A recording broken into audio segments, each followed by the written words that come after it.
Sean Gregory, welcome to Beyond Stage Fright. You work as a composer, performer, and creative producer throughout the UK and overseas. You're Director of Creative Learning at the Barbican and at the Guildhall School of Music and Drama in London. And part of your richly varied and diverse role there is to explore new approaches towards developing good practice in performing. You're responsible for developing innovative courses at the Guildhall School of Music, including a Masters in Leadership. This is to enable arts and education practitioners to develop skills in the areas of creativity, flexible performance, and communication. This all sounds really innovative and exciting. Can you tell me more about what you're exploring and what you've discovered, particularly in relation to performance? It's where to start, really, but I think one of the first key things to say, at the risk of stating the obvious, is that I think the training musicians receive generally, and the skills and the talent and the creative voice and the things that musicians have to say, it's what one keeps being surprised in a very nice way is how much is there, but then also sometimes how little of it actually gets used to its full potential. And so I think what can happen, and I speak personally as a musician, going back to my own training as a pianist and then later as a composer, is one can still be surprised at the reaction one's performance and communication of music can create in people in wider society, in the broader sense. I think much of our lives as musicians, particularly those of us who've been through formal training, is you are thinking about the environment one tends to think about where one's performance takes place, i.e. the concert hall or exam rooms and things like that. Much of one's training and development and practicing is you're gearing yourself to those contexts, basically.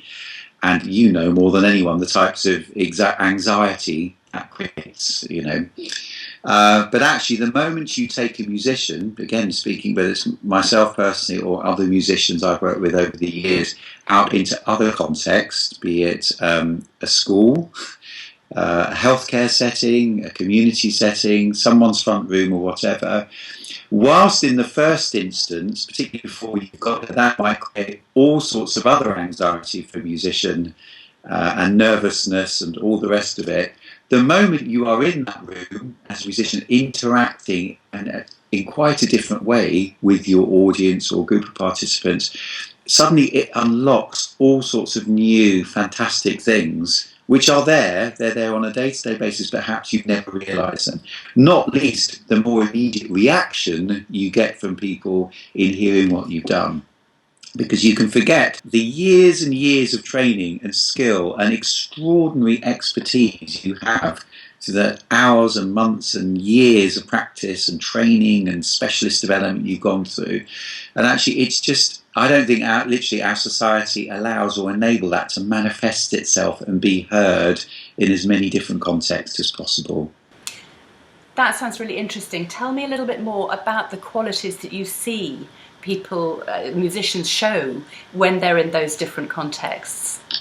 Personality, expression, emotion, both from what comes through you as the musician, but also what you as a musician give out in response to what you're immediately picking up from that context, from that group of people you're with, and that comes not just from the innate sense of expression and emotion you have as a musician and as a human being as you play, as you perform, but actually, again, it goes back to the context you've walked into.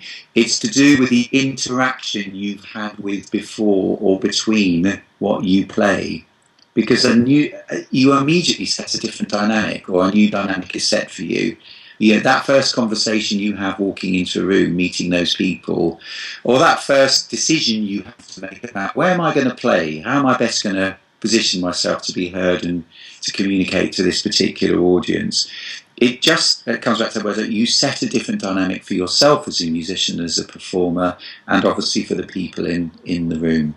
So if musicians can do this much more varied playing. How do you see, or how have you experienced it then affecting the more traditional concert hall-like performing that they do? I think what you take away from those experiences in those less usual contexts is a sense of empowerment, reminding you literally why you do what you do and why you started doing it in the first place. It reminds you, and perhaps also serves as a revelation in terms of the impact you can have as a musician, and those things that you take for granted, and that you're constantly trying to refine and get better and get anxious about. But through that reminding process of being in that other context, it sort of empowers you, I think, to perform in the more established context of a concert hall with greater conviction and confidence. I don't want to pretend it's all perfect, because you also can see that it can very quickly get lost again or forgotten. I've often heard orchestral musicians in the past talk about, they go onto these fantastic projects which they sometimes describe as life-changing, spending a week in a prison creating and performing music, or in a school or whatever, and then you're back on the concert hall stage, not even in performance, in rehearsal, the orchestra, and you've come from a very different place. You're sort of sharing that with colleagues, and you can see people looking at you rather quizzically, saying, well, that sounds interesting, but not in any way relating to it. And of course, the reality of the rehearsal process and the performance process that you're back into, it can feel quite fractured and quite different. So I think it's a very interesting question, because I think there's something to be thought about there, about the way we even choose to set up an environment for performance, heightened performance as it often is in a concert hall or those sorts of settings, which, just with some tweaks and different approaches, could help set a slightly different dynamic and relationship between the performer and audience. It's not to say that hasn't been going on, as you know, for many years. There's been such like, are there more natural ways of, talking about the music you're about to play, or interacting with the audience, not just walking on, playing a piece and walking off, all those sorts of things.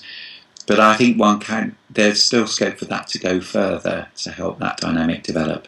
What are your views about performance anxiety generally, especially sort of with relationship to the students you've worked with and what you've seen overall? It remains a major issue for students. I'm not in a conservative context as much as I used to be, but when I am in the Guildhall or any other place like the Guildhall, I'm still surprised that really is still an issue, for all the reasons one knows and understands.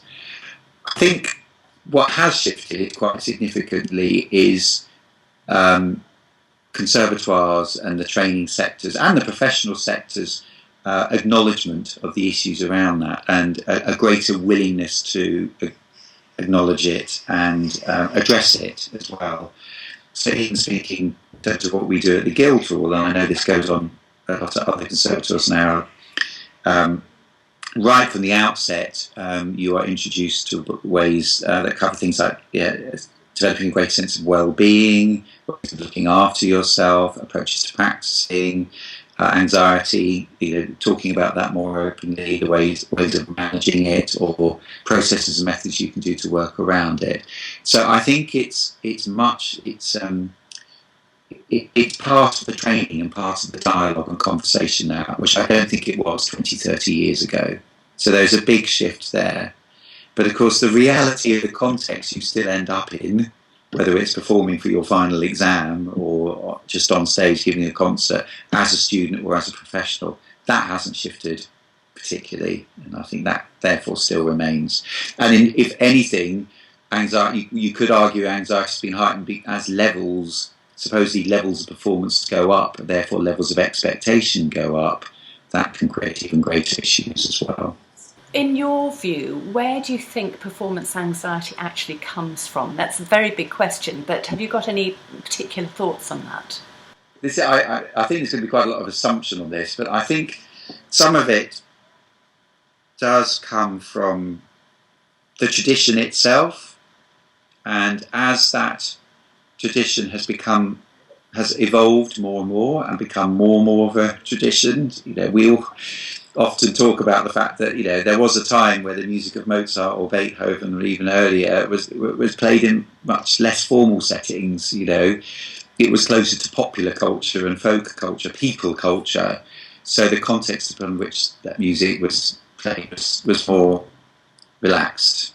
And then, of course, that became more and more formalised, particularly through the 19th century and into the 20th century, and the evolution of concert halls and the context within, these concert halls that were becoming more like churches rather than places to hang out and socialise naturally and talk to each other and all those sorts of things. So I think, to answer your question, the context within which classical music happens, which has evolved over the last couple of centuries, I think has contributed to, therefore, the sense of anxiety you get when performing and the level of expectation. I think the anxiety can come from within just the competitiveness of it all, competitions. How do you mark your success or your validity as a top performer? More often than not, it's through exams and competitions, and without going on a whole diatribe about that, I think that is, and that's been talked about for a long time. You've made reference to, Peter Renshaw was talking about that 30 years ago, 40 years ago, and it's just, we've still not shifted from that. I sit in many meetings where, in order to quantify the success of the students or the graduates of this place or that conservatoire, whatever, is still defined by the competitions won or the gold medal and all the rest of it. That is not to belittle that part of it. We love going to see the competitions, and it's part of an audience development. People enjoy being in that, but it still remains the primary way of defining whether you are successful or not. And until we lose that, until we can find more convincing ways of representing success as a performing and communicating musician in society, and the value you bring through the skills you have refined and developed to a very high level. It may not be quite to the level of that person who won the Leeds piano competition or whatever, but that doesn't negate what you are bringing as a performer and communicator of top quality as a performing musician in different contexts. That whole competitive side selects 5% or 10%, or I don't know what the percentages are, of students who go to the conservatoires. And then there's a mass of other people who just get so-called dropped by the wayside, which obviously isn't completely true. But do you think that your ideas of bringing more of a context into music, or bringing musicians into different contexts, could actually really affect that? I do. That's a very pertinent question. I think increasingly we talk about, for a long time, musicians who are portfolio practitioners, who have skills as performers, communicators, collaborators, leaders, teachers, composers, creators, whatever you want to call it. Now, very quickly, particularly in the refined world of classical music and all the high level expectations go with that, once you start talking about a portfolio of skills, it's seen as a sort of compromise and a distilling down of the pure specialist skills that you need. And as always, one is not trying to dumb things down or compromise excellence in the traditional sense. But in reference to your question, I think the more rounded your skills are as a musician, the more likely you are to feel fulfilled as a musician, the more likely you are to bring fulfillment to other people as audience, as participants, as learners themselves, and the more likely you are to help music thrive in the 21st century and demonstrate the role it has to play in people's lives as well. And you need to be able to adapt your skills, you need to be able to connect to the context you're in, and then apply the skills that you have, the resources you have as a performer, as a leader or whatever, within those contexts. And that is hugely demanding, and could even, going back to your last question, add to the exact anxiety for students, because you've not got to be good at one thing anymore, you've got to be good at several things.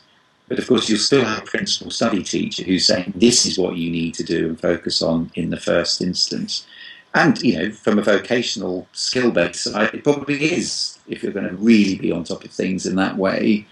But as you say, that ends up benefiting 5 to 10% of people who do go on and do that. And dare I say, even within that 5 to 10%, a fair percentage of them, 5-10 years into their professional life, may then be saying, is that it? I spent all this time doing that, and you're on a treadmill of concerts and all the rest of it. Not to belittle it, but you start looking for other areas of fulfillment and ways of using your skills in different ways.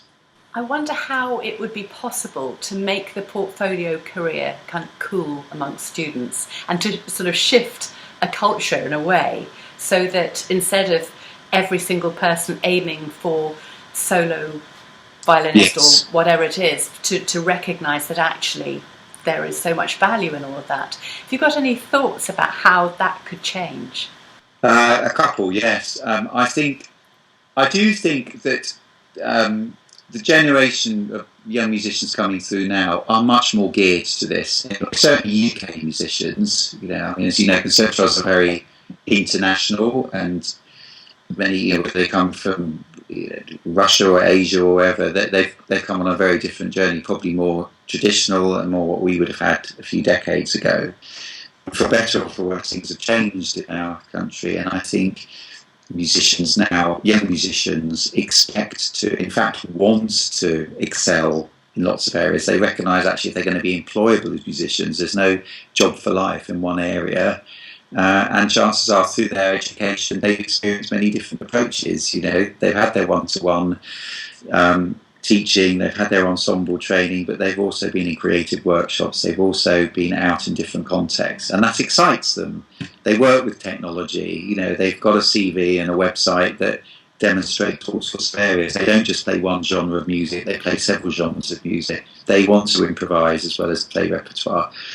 But I think we have to, it's one thing to say all that, and again, I think we've been saying that for a while, but there's another thing then to really harness that and make that properly valued within the conservatoire training and actually within the profession, because the profession itself, for industry reasons as much as anything else, tends still to silo it and break it down into units of value and marketable resources and all the rest of it. So I think what we can do is that the more, particularly the world of further and higher education, work closely with the industry and the professional world, the better. In this age of enterprise, students are recognising, and recent graduates are recognising, they've got to set things up for themselves. They've got to make it happen themselves. And, they are hungry to use the social and educational value of what they have as much as the artistic value. I make money. They don't want to be on a basic salary for 20 years sitting as a rank and file orchestra musician. The career pathways within music, particularly in the traditional and the classical sense, they're not that great, really. I've been a bit simplistic here, but there are ways that you can progress and develop and really make music, the music profession, a lifelong profession where you keep continuing and growing and developing during that time. And the last thing, we have to try and lose the hierarchy we have, again, which has been talked about for decades, of if you don't make it as a soloist, you'll be chamber musician, if not that, orchestral, and if not that, you'll be a teacher, again, being a bit... And that's, it's a level playing field now. All of these things matter. All of these things have to be done well. They all have equal value. And actually, they all feed each other. If you're a good teacher and a good communicator, chances are you'll be a better performer and musician all round.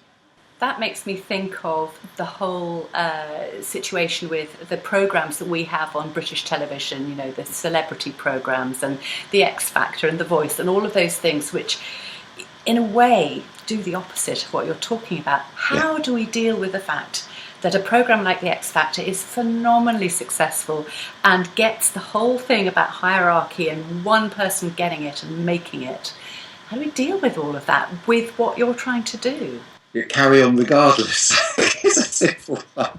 But I know you're completely right. And as with everything, there's a place for all of this. It's entertainment. Competitions are entertaining.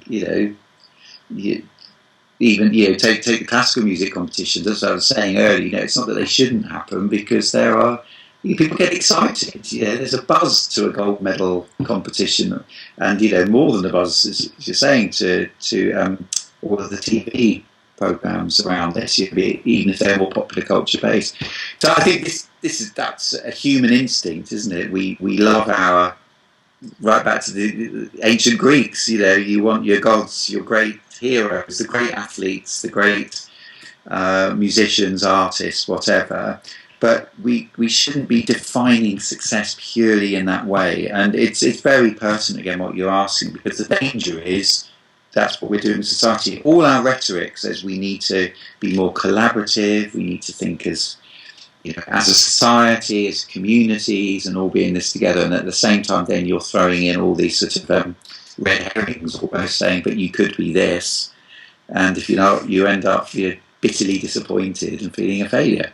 What would your vision be for students coming out of conservatoires, and what would you really like to see them doing in terms of being fully rounded musicians and having a really good career, and of course managing the performance anxiety issue at the same time? Well, I think in relation to your last question, that not to feel there's an either or here. Either I'm this or I'm just not doing it. To come out in the first instance feeling that they've really valued and benefited from the years of training they've had. I think that's a fundamental need that still needs to happen. You should not be coming out of that type of training. That training you fought so hard to get in the first place, to get into that place. And it's frankly unacceptable to then be coming out feeling, well, that was a waste of time, or I didn't make it there. Again, I'm being a bit literal, but that just has to be lost. You need to be coming out, and even if you've decided to take a different career path, whatever that is, that you are carrying those skills with you and feeling positive, and that was an important part of your personal and human development as much as your musical development and all that goes with that. So that's in the first instance. And I think also, I've written about this before, but you are coming out as an artist, so you should feel as an artist as much as a performing musician. And artist in the broader sense is a human being who feels that you can change the world. Whatever you take, you will contribute to that and make the world a better place. And I know that can get shouted down, and I get shouted down very much. It has to be brought down to ground very quickly. No one person can change the world on their own. But if you have the confidence and the inner light where you just feel, I can do something here, and you take that and working with other people, you start to do something that is making a difference, in that little way, having an impact on that group of people, that audience, that class of children, wherever you are, whatever you're doing, and you're using it and it has value. And society has always changed, but it is changing at a rate now that we've never known before. And we keep talking about 21st century society, the 21st century artist, musician, whatever. And I think we just need to start applying that more readily. And in the first instance, it has to be on a level playing field. I think we're still bound by the 19th century hierarchies, industry, orchestras and everything else. And again, not that there isn't a place for that, but there are lots of other models now that you can use. And finally, I would want, going back to your questions, those graduating musicians to come out feeling that they can be ambassadors for the arts, for the best place, that they remain curious, that they are entrepreneurial, that they feel creative, and that they feel confident about communicating, not anxious, but confident and wanting to communicate what they have to say. Sean, Gregory, thank you very much. I've really enjoyed talking with you. Thank you very much.